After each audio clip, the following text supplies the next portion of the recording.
మాల్దీవుల్లో ఎన్నికలు ఎప్పుడు జరిగినా గెలిచినటువంటి ప్రతిపాలకుడు మొట్టమొదటి భారతదేశానికి వచ్చి ఆశీర్వచనం తీసుకుని వెళ్ళడం, స్నేహ సంబంధాలు మెయింటైన్ చేయడం అనేది గతంలో జరిగేది. ఎందుకంటే దానికి క్రైసిస్ వచ్చిన ప్రతిసారి కూడా భారత్ ఆదుకుంది కాబట్టి. అయితే ఇప్పుడు కొత్తగా వచ్చినటువంటి ముయిజ్జు వచ్చి చైనా చెప్పు చేతల్లో నడుస్తున్నాడు. అందుకే మొట్టమొదటి చైనాకి వెళ్ళి వచ్చాడు. అసలు గెలిచినప్పటి నుంచినే ఇండియా అవుట్ అన్నటువంటి నినాదం తెర మీదకి తీసుకొచ్చాడు. ఆ గెలవడానికి అతను గెలిచిన తర్వాత భారత సైన్యాన్ని వెనక్కి వెళ్ళిపోమనమన్నాడు. ఈ దశలో ఫిబ్రవరి 15 దాకా డెడ్ లైన్ ఇచ్చారు.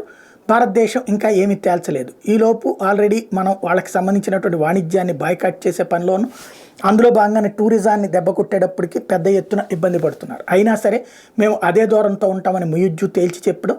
తాజాగా మాల్దీవుల విదేశాంగ మంత్రి మన విదేశాంగ మంత్రి జయశంకర్తో భేటీ అయ్యారు. మరి జయశంకర్ వాళ్ళకి ఏం చెప్పారు అన్నటువంటిది అయితే బయటికి రాలేదు. బట్ మీటింగ్ జరిగింది అన్నటువంటిది వెల్లడించారు. External affairs minister S Jaishankar met his Maldivian counterpart Moosa Zameer in Uganda's Kampala on January 18. Jaishankar in a post on X said a frank conversation on India-Maldives ties.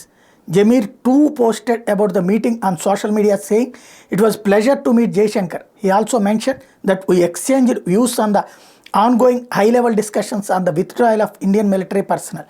The meeting comes after Maldivian President Mohammad Muizzu set a March 15 deadline for Indian troops to withdraw from the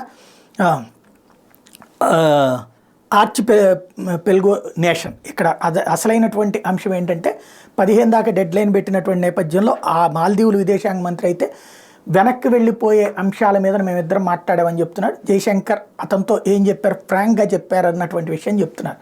మరి ఏం జరుగుతుందో చూడాలి.